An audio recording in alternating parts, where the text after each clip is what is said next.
Welcome back to my channel. और आज मैं बहुत ही इम्पॉर्टेंट टॉपिक लेके आई हूँ मेकअप में।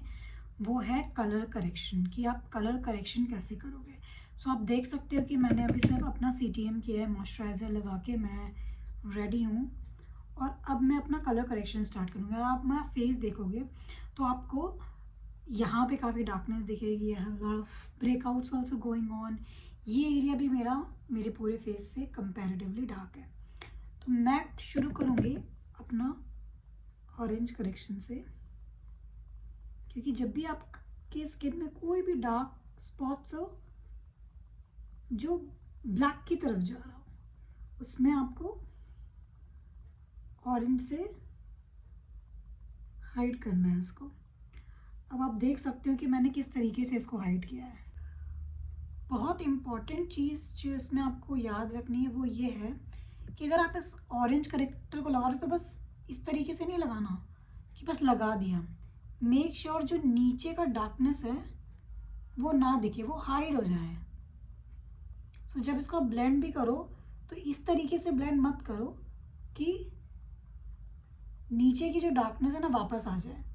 जैसे अगर मैंने इसको ब्लेंडर से ब्लेंड कर दिया या फिर हाथ से ब्लेंड कर दिया तो आप देखो ये कैसे हट जाता है। बट आपको ये हटाना नहीं है, you have to keep it, क्योंकि इसका काम ही यही है कि नीचे की डार्कनेस दिखनी नहीं चाहिए आपकी। तो इसको ओवर ब्लेंड आपको कभी नहीं करना है। Same goes for pimples. मेरे पिंपल्स अब काफ़ी डार्क हो चुके हैं। अगर ये रेड होते देन मैं इसमें ग्रीन कलर से करेक्शन करती, बट अब ये डार्क हो चुके हैं तो मैं इनको हाइड करूँगी। आप देखो कैसे मैंने इसको हाइड किया है और इसके ऊपर ऑरेंज इस तरीके से लगाया है कि ये विजिबल ना हो।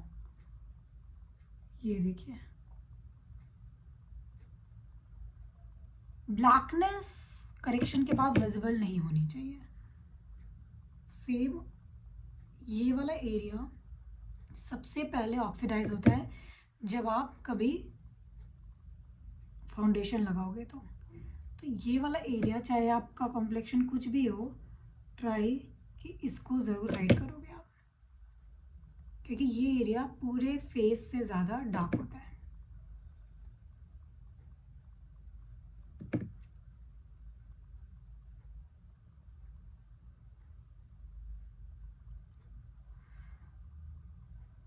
अब मुझे मेरे फेस में इसके अलावा कहीं पे भी करेक्शन करने की ज़रूरत नहीं है। अगर आपके ब्रेकआउट्स आपके फोरहेड पे है तो आप वहाँ पे करो, अगर आपके ब्रेकआउट्स और भी जगह हैं तो आप करो। मेरे पिंपल्स जहाँ थे और जो मेरा प्रॉब्लमेटिक एरिया था, मैंने सिर्फ और सिर्फ वहाँ पे किया करेक्शन।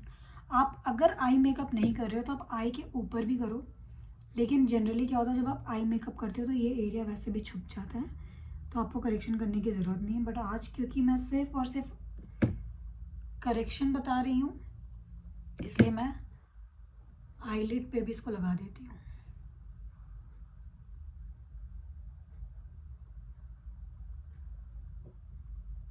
Like that. अब मुझे यहाँ पे सबसे ज़्यादा क्वेश्चन आता है कि इसके बाद जब भी कोई फाउंडेशन मैं लगाती हूँ तो this orange is still there, तो उसके लिए क्या करना है। तो मैं यही सजेस्ट करती हूँ कि हमेशा कोशिश करो जब आप इस ऑरेंज को लगाओ तो एक डार्क कलर का कंसीलर इसके ऊपर लगा दो। इससे क्या होगा कि ऑरेंज की जो इंटेंसिटी है ना वो हो जाएगी आपकी कम। ये देखिए, अब जितना ऑरेंज आपको यहाँ नज़र आ रहा है और जितना ऑरेंज आपको यहाँ नज़र आ रहा है उसमें डिफरेंस है। और आप मेरी प्लेसमेंट देखो कि मैं इसको किस तरीके से प्लेस कर रही हूँ। मैं पीछे का ऑरेंज मेरा कहीं नहीं जाना चाहिए, इसलिए मैं सिर्फ इसको प्लेस कर रही हूँ। I am not dragging my brush, which is very important.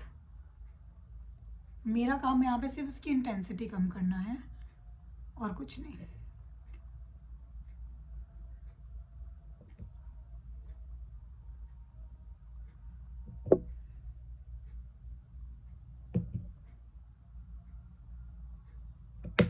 So I am preparing my face for the foundation, कि वो बाद में ऑक्सीडाइज ना हो जाए। बस दैट्स इट। प्लेस।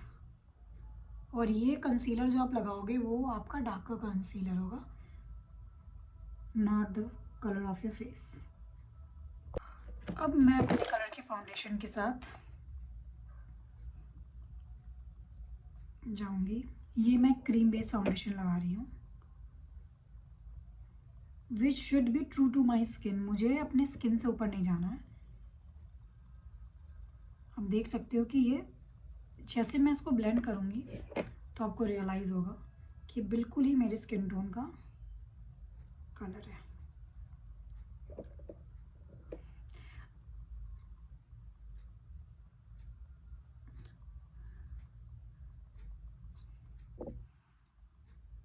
अब मुझे नीचे बहुत ही केयरफुल रहना है।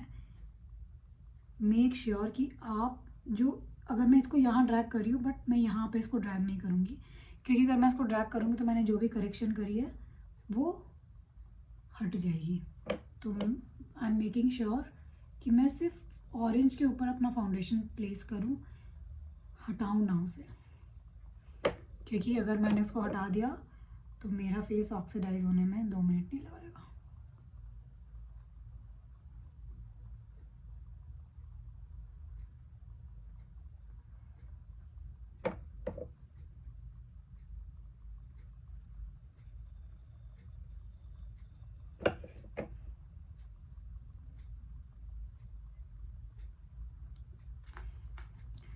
मैं आपको पहले हाफ फेस करके दिखाती हूँ। तो ये आपका ब्यूटी ब्लेंडर है और आपका जो डैबिंग मोशन है वो ऐसा होना चाहिए, घिसना नहीं है, जस्ट डैब। सेम यहाँ पे भी केयरफुल, यहाँ तो बिल्कुल ही ड्रैग नहीं करना है आपको आंखों के नीचे, जस्ट टैप।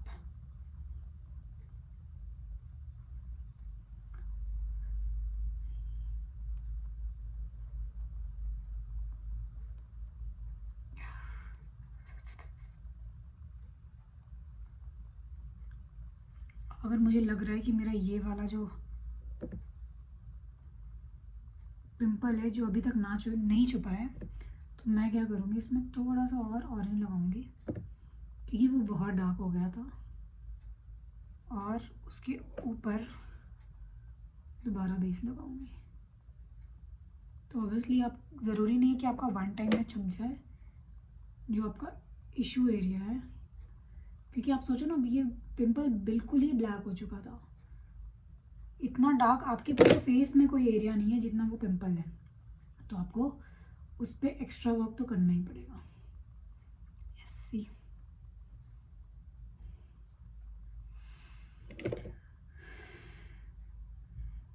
मैं आपको सिर्फ अपना हाफ फेस ही करके दिखाती हूँ, the difference this will create. इसके बाद मुझे क्या करना है, आपको अभी दिख रहा होगा थोड़ा थोड़ा ऑरेंज अभी भी मेरे फेस पे, जहाँ जहाँ मैंने ऑरेंज लगाया था। तो मेरा काम है उस ऑरेंज को मिनिमाइज़ करना। और आपने देखा होगा कि मैंने उस पर ज़्यादा ध्यान अभी नहीं दिया है कि मेरा ऑरेंज दिख रहा है, क्योंकि मैं क्या करूँगी, इसमें अपने शेड से लाइटर कंसीलर डालूँगी।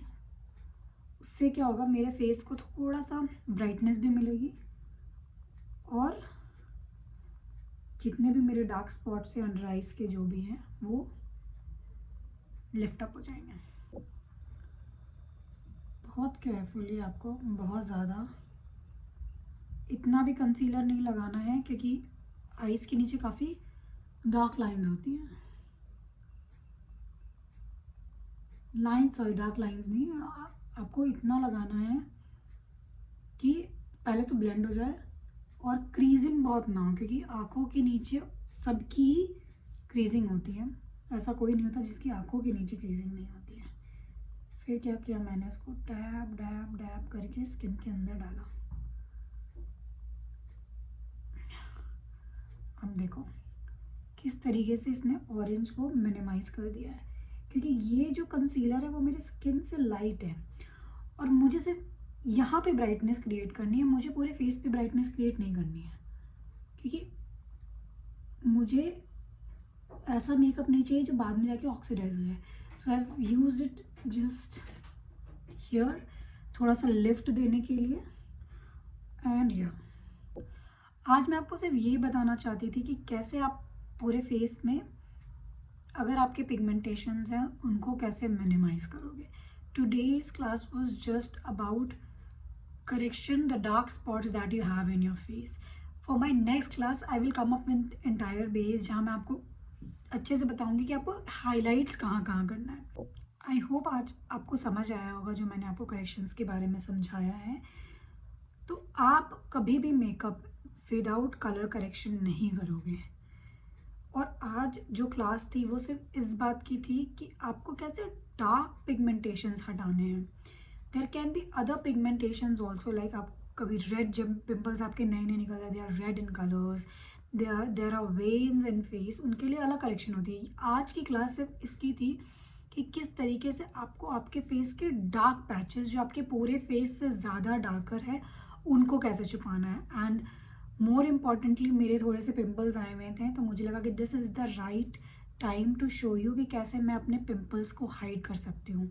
और when I talk about my pimples जो हैं वो आपके फेस में सबसे ज़्यादा डार्क होते हैं, even darker than your under eyes, darker than this place, क्योंकि जब वो सूख जाते हैं दे टर्न इनटू ब्लैक. अब आपको उस ब्लैक को उसी कंसिस्टेंसी से कम करना है. ऐसे सोचना है कि वो आपका एक स्किन कलर है और उस एरिया को आपको उस तरीके से ट्रीट करना है. आप ऐसे नहीं कर सकते जिस तरीके से आप पूरे फेस का कर रहे हो आपको अपने पिंपल्स भी ट्रीट करना. जैसे आपने देखा कि मैंने फर्स्ट बेस जब लगाया तो पिंपल्स वर स्टिल विजिबल, तो मैंने क्या किया, मैंने उस पर दोबारा दिमाग लगाया कि उसको ज़्यादा मेहनत करनी होगी, उसको हाइड करने के लिए मुझे ज़्यादा ऑरेंज डालना पड़ेगा, तब जाके वो छुप पाएगा.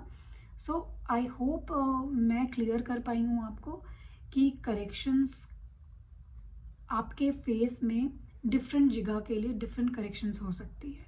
क्या पता किसी की अंडर आइज ज़्यादा डार्कर हो कंपेयर टू दिस, तो आपको यहाँ ज़्यादा वर्क करना पड़ेगा जिस तरीके से मैंने अपने पिंपल्स में ज़्यादा वर्क किया है.